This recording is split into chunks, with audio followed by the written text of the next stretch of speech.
আপনি আমার হাত ধরেছেন কেন? কে আপনি? হাত ছাড়ুন। আমি কে তুমি জানো না? আমি অয়ন, ভুলে গেছো আমায়? আপনাকে মনে রাখবো কেন? আমি আপনাকে চিনি না, ছাড়ুন আমার হাত। অধরা প্লিজ, এমন করো না। কেন আমার উপর এমন অভিমান করেছো তুমি? আমি কি করেছি বলো? আপনি কিছুই করেননি, তাছাড়া আপনি করতেই পারেন কি? আমি আপনার উপর অভিমান করে নেই, দয়া করে আমায় বিরক্ত করবেন না। অধরা অভিমান করে কথাটা বলতেই অয়নের পাশ থেকে উঠে চলে গেল। অয়ন এক দৃষ্টিতে অধরার দিকে তাকিয়ে আছে। অধরা তার সাথে এমন করে ব্যবহার করতে পারছে? অয়ন তো একটু মজা করে অধরাকে বলেছে সে অন্য কাউকে ভালোবাসে, তাই বলে কি অধরা সেটা সত্যি ভেবে নিয়ে অয়নকে ছেড়ে যাবে? অধরার সাথে অয়নের ভালোবাসার সম্পর্কের বয়স প্রায় 3 বছর। দুই পরিবারও জানে তাদের এই সম্পর্কের কথা, আর পারিবারিকভাবে তাদের এক ভালোবাসার সম্পর্ককে মেনেও নেওয়া হয়েছে। অধরা কখনো অয়নের পালে অন্য কাউকে সহ্য করতে পারে না, অয়নও সেটা জানে। তাই তো অয়ন বারবার অধরাকে এই বিষয় নিয়ে খোঁচা মারে। অধরা চলে যেতেই অয়ন বসা থেকে উঠে পড়ে, কফি শপ থেকে বেরিয়ে যায়। কফি শপ থেকে বেরিয়ে যেতেই অয়নের সাথে দেখা হয়ে যায় তার বান্ধবী লাবণ্যের সাথে। লাবণ্য আর অয়ন এক ইয়ারেই পড়াশোনা করছে, আর এখন দুজন জব করে। অয়ন লাবণ্যকে দেখে লাবণ্যকে উদ্দেশ্য করে বলে উঠল, আরে লাবণ্য, কি অবস্থা? কত বছর পর তোর সাথে দেখা হলো, কি করছিস এখন? আরে অয়ন, তুই এখানে হঠাৎ করে তোর সাথে দেখা হয়ে যাবে ভাবতেও পারিনি। আমি তখন বিয়ে করে সেটেল হয়ে গেছি। তোর কি খবর? আমার আর কি খবর থাকবে, সেই চলছে বিজনেস, আর বিজনেসের পাশাপাশি অধরা, এই আর কি আমার লাইফ। অধরার সাথে এখনো তোর সম্পর্ক আছে? বাহ বাহ, তোদের মতো লাভ স্টোরি আমি আমার লাইফে আর দুটো দেখিনি। দেখবি কেমন করে, আমরা হলাম সবার থেকে ভিন্ন। আমাদের ভালোবাসার মাঝে কোনো প্রকার দূরত্ব নেই, আমাদের দুজনের মাঝে পরিপূর্ণ ভালোবাসা আছে, তাই আমাদেরটা এখনো টিকে আছে। বুঝলাম। তা অধরা কোথায়? একা এসেছিস নাকি? আরে না, আমি একা আসবো কখনো?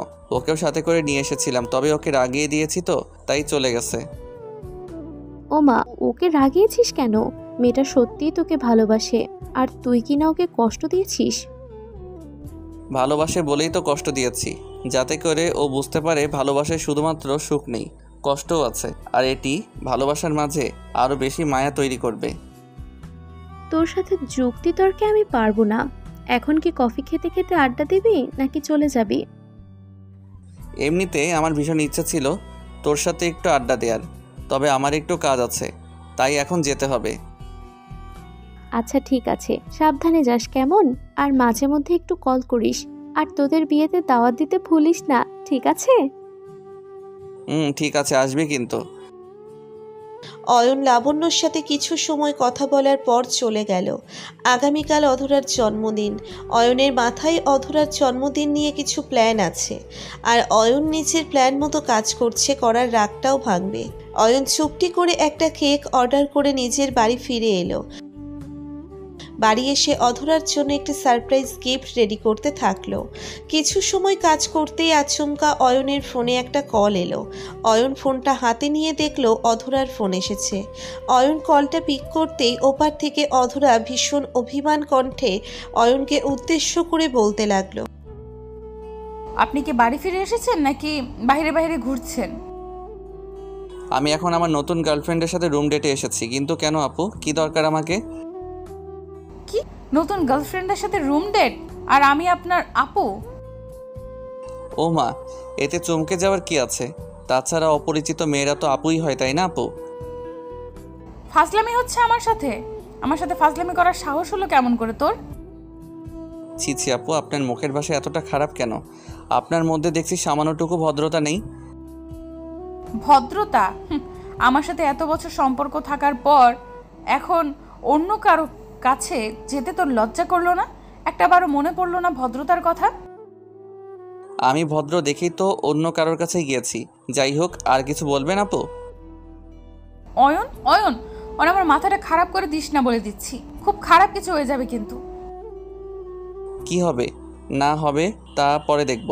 এখন আমি একটা কাজে বিজি আছি, পরে কথা বলবো। কি কাজ? আমার সাথে কথা বলার থেকে বেশি জরুরি আর কি কাজ থাকতে পারে তোর? ও মা, একটু আগে তো বললাম কি কাজ আছে, শোনেনি আমার কথা?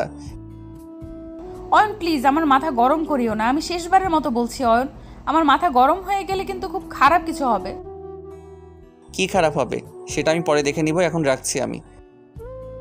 অয়ন কথাটা বলতেই অধরার মুখের উপর কলটা কেটে দিল। অধরার কলটা কেটে দিতেই অয়ন ফোনটা পাশে রেখে মুচকি একটা হাসি দিল। হাসি দিয়ে অয়ন নিজের কাজ করতে লাগলো। অয়ন কলটা কেটে দিতেই অধরা ভীষণ কষ্ট পেল। আর পাবে নাইবা কেন? নিজের প্রিয় ভালোবাসার মানুষটি যদি এমন করে অবহেলা করে তবে কি সেটা মেনে নেওয়া যায় নাকি? অধরাও মানতে পারছে না। অধরা নিজের ফোনটা কানের উপর থেকে রেখে দিয়ে কান্না করতে লাগলো। ভালোবাসার প্রিয় মানুষটির অবহেলায় কতটা কষ্ট লাগবে সেটা যারা অবহেলা পেয়েছে তারাই জানে। অয়ন তো এটাই চাই অধরা রেগে যাক, আর অয়ন আদর করে করে রাগ ভাঙাক। রাত 11:50 দিকে অয়ন অধরাকে কল করলো। অধরা অয়নের কলের অপেক্ষায় ফোন হাতে নিয়ে বসে আছে। অয়ন কল করতেই অধরা কলটা পিক করলো। অয়ন অধরাকে উদ্দেশ্য করে বলল, বাহ বাহ, ফোনটা হাতে নিয়ে বসেছিলে নাকি? কল করতে পিক করে ফেললে। কেন, কলটা না ধরলে কি খুশি হতেন? না তেমন কিছু না, কলটা না ধরলে অন্য কিছু করতাম। যাই হোক, কী কারণে কল করেছি বলো তো? সেটা আমি কি করে বলবো? কল তো আপনি করেছেন, আপনিই জানেন কেন কল করেছেন। সত্যি তুমি জানো না? মানে সত্যি তুমি জানো না আমি এত রাতে কেন কল করেছি? উফ, আমি কেমন করে জানবো কি কারণে কল করেছেন আপনি? আপনি কিছু বলতেই হয়তো কল করেছেন। আচ্ছা তাই নাকি? হ্যাঁ কিছু তো বলবোই, যেটা শোনার পর তোমার মাথা হয়তো কাজ করা বন্ধ করে দিবে। তুমি হয়তো ভাবতেই পারবে না যে এমন কিছু হতে পারে। অয়নের কথাটা শুনে অধরা চুপসে গেল। অধরা ভেবেছে অয়ন হয়তো তাকে জন্মদিনের শুভেচ্ছা জানাবে। অন্য সব সময়ের মতো অধরাকে হয়তো জন্মদিনের জন্য উইশ করতে অয়ন কল করেছে। কিন্তু অয়নের কথাগুলো শুনে অধরার মনের মধ্যে কু ডাকতে শুরু করে। অধরা বুঝতে পারছে না যে সত্যি কি বলতে চাইছে অয়ন। তাছাড়া আজ অয়ন বারবার অধরাকে অন্য মেয়েদের কথা বলছে। তবে কি সত্যি অয়ন তাকে অন্য কিছু বলতে চাইছে? অধরা এসব শুনে সহ্য করবে কি করে? ভালোবাসার মানুষটির ভাগ যে কাউকে দেওয়া যায় না, সেটা কি অয়ন বুঝতে পারে না? অধরাকে নিশ্চুপ দেখে অয়ন আবারও বলতে লাগলো, কি হলো, চুপ করে আছো কেন? আমার কথা শোনার কি ইচ্ছে চলে গেছে নাকি? না, একটু ভাবছিলাম, সরি। বলো কি কথা বলবে। দেখো, আমার মনে হচ্ছে তোমায় সব কথা বলে দেওয়া উচিত। তাছাড়া আমি চাই না তোমায় ঠকাতে। বলো কি বলবে, ক্লিয়ার করে বলো। আমি বলতেও চাই আর দেখাতেও চাই, সো দুটোই করব, একটু ওয়েট। ফাজলামি করো না অয়ন, আমার মাথা কিন্তু কাজ করছে না। আমি যা ইচ্ছা হয় করে ফেলবো কিন্তু। মাথা কাজ না করার কি আছে? শোনো, একটু ভেবে দেখো, আমার মনের উপর কি আমার নিয়ন্ত্রণ আছে? আমার মন যখন তখন বদলে যেতেই পারে, তাই না? না, পারে না। ওই মনে আমি আছি, আর আমার জায়গায় অন্য কেউ থাকতে পারে না। যদি থাকে তো খুন করে ফেলবো। না না, এমন করে বলো না প্লিজ। আমি তাসফিয়াকে ছাড়া বাঁচতে পারবো না। আমার মন প্রাণ এখন তাসফিয়াতে বন্দি। হোয়াট? তাসফিয়াকে? আর এসব কি কথা বলছো? তুমি নিজে জানো আমাদের এতদিনের ভালোবাসার কথা কি ভুলে গেছো তুমি? আমি কিছুই বলিনি, তবে মনেও করতে চাইছি না। আমার মনে এখন নতুন কেউ এসেছে, সময় কম আছে। আমি তোমার বাড়ির ছাদে আছি, ইচ্ছে হয়ে দেখে যেতে পারো। অয়ন, এসব। অয়ন, হ্যালো। অয়ন আর কোনো কথা বলল না। অধরার মুখের উপর কলটা আবারও কেটে দিল। অয়নের কল কেটে দেওয়ায় অধরা শুধু যে কষ্ট পেয়েছে তা কিন্তু না। অধরার মাথা ঘুরছে একটা কথা ভেবে যে এত ভালোবাসার পরেও সে তার প্রিয় ভালোবাসার মানুষটিকে আটকে রাখতে পারল না, হারিয়ে ফেলল তার ভালোবাসার মানুষটিকে। অধরা কি করবে, কি করা উচিত এখন তার? কোনো কিছুই যেন তার মাথায় আসছে না। অধরা ভাবছে অয়নও শেষে তাকে ঠকালো। অধরা নিজের রাগকে কন্ট্রোল করতে পারল না। আজ সে পণ করে দিয়েছে যে অয়ন তাসফিয়াকে নিজের হাতে খুন করে সেও খুন করে। অধরার যেমন ভাবা তেমন কাজ। অয়ন আর তাসফিয়াকে নিজের চোখে একবার না দেখলেই নয়। অধরা রেগে হনহন করতে করতে বেরিয়ে চলে যায় ছাদের দিকে। ছাদে আসতেই অধরা খানিকটা চমকে যায়। একদম ঘুটঘুটে অন্ধকার হয়ে আছে তাদের ছাদ। অধরার খানিকটা অবাক হয়ে গিয়ে এগিয়ে গেল ছাদের দিকে। অধরা ছাদের ভিতর পা রাখতেই আচমকা চারিপাশে লাইটগুলো দুম করে জ্বলে উঠল, আর অধরার উপর ফুলের বৃষ্টি হতে লাগলো। লাইট জ্বলে উঠতেই অধরা দেখতে পায় এখানে শুধুমাত্র অয়ন না, অধরার বাবা মা সহ সবাই আছে। অধরা এসব কিছু দেখে বোকা বনে গেছে, তো ঠিক সেই সাথে হয়েছে ভীষণ অবাক। তো ভেবেছে কি আর হয়েছেটা কি। সবাই একসাথে চিৎকার করে অধরাকে জন্মদিনের উইশ করলো। অধরা ভীষণ খুশি হলেও একটা রাগ তার মনের মধ্যে ঠিক বেঁধে আছে, যেটা সকলের সামনে প্রকাশ করা যাবে না। অধরা সকলের সাথে একসাথে কেক কেটে নিল। কেক কাটার পর সবাই যার যার মতো করে চলে গেল। ওইদিকে অয়ন এতক্ষণ কিছু না বললেও সবাই চলে যেতেই অয়ন অধরাকে কাছে এসে অধরার কানের কাছে মুখ এগিয়ে নিয়ে গিয়ে ফিসফিস করে অধরাকে উদ্দেশ্য করে বলল, the surprise goes to mister Ayan Ahmed. কেমন লাগলো জনাবা? কেমন লাগলো সেটা তো জানি না, তবে এইটুকু জানি তোমার এখন অনেক কিছুই লাগবে। মানে আমার আবার কি লাগবে? অয়ন কথাটা বলতেই অধরার কেক যা ছিল সবগুলো অয়নের গায়ের উপর ছুঁড়ে মারল। অয়ন এদিক ওদিক ছোটাছুটি করে কোনো মতে নিজেকে সেভ করলো। অধরা রাগে ফুঁসছে এখন, ইচ্ছে করছে হয়তো অয়নকে খেয়ে ফেলতে। অয়ন তার সাথে এমন মজা কি করে করলো? এসব নিয়ে মজা করতে অয়নের কি এতটুকুও বাঁধল না? অধরা কেক ছুঁড়ে দিয়ে একটা কোণে বসে পড়ল। অধরা কাঁদছে। অয়ন দূর থেকে অধরাকে কান্না করতে দেখে ভীষণ বিচলিত হয়ে পড়ল। অধরার কাছে এসে অধরার পাশে হাঁটু গেড়ে বসে পড়ল সে। অধরার পাশে বসে অয়ন অধরা মাথায় হাত বুলিয়ে দিয়ে বলল, কি হয়েছে? এমন করে কান্না করছো কেন? জানি না কি হয়েছে, আর আমি পাগল হয়ে গেছি তাই কাঁদছি। ওরে তাই? সরি গো, তোমার সারপ্রাইজ দিতে গিয়ে তোমায় কষ্ট দিয়ে ফেললাম। আমায় ক্ষমা করে দাও, আর কখনো এমন ভুল হবে না। ক্ষমা? তোমার কাছে আমাদের সম্পর্কের মজা মনে হচ্ছে? জানো, এসব কথা শুনলে আমি কষ্ট পাই। এইটুকু বোঝার ক্ষমতা কি তোমার মধ্যে আছে? সরি গো, আর এমন মজা কোনোদিন করব না। আর তুমি কি জানো না, আমি তোমায় ছাড়া অন্য কাউকে পছন্দ করব সেটা যে সম্ভব না। নারীর কাছে বিশ্বাসের থেকে বড় হলো সন্দেহ। তারা নিজের প্রিয় ভালোবাসার মানুষটিকে সবসময় সন্দেহ করে, ভয় করে হারিয়ে ফেলার। এটা তুমি বোঝো? সরি গো, আর কখনো এমন করব না আমি। একদম ভালো হয়ে যাব, প্লিজ। আর কান্না করো না তুমি। রাখো তোমার সরি। তুমি যা করেছো তার কোনো ক্ষমা হয় না। তুমি আসলে একটা বাজে লোক, খারাপ মানুষ তুমি। আমি খারাপ মানুষ?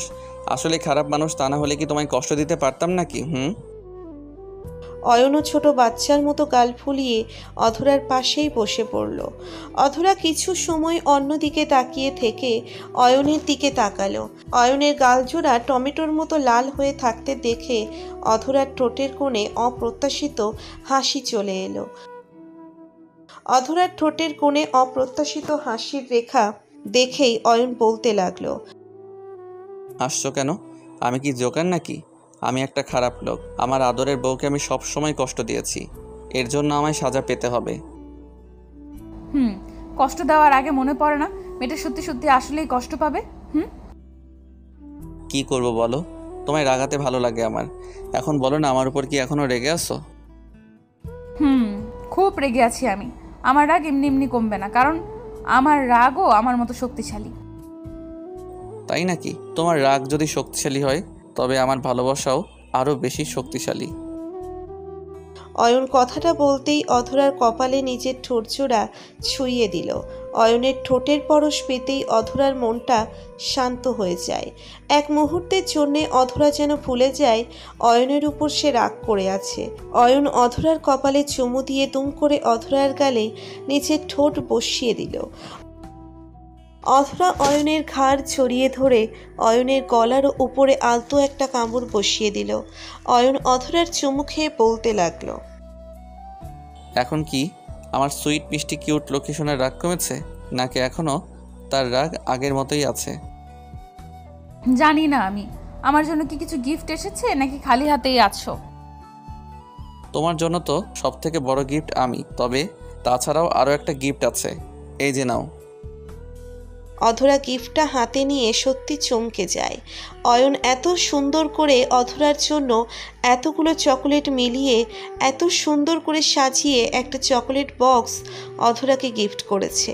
অধরা যেন এই চকোলেট বক্স পেয়ে খুশিতে গদগদ হয়ে গেছে।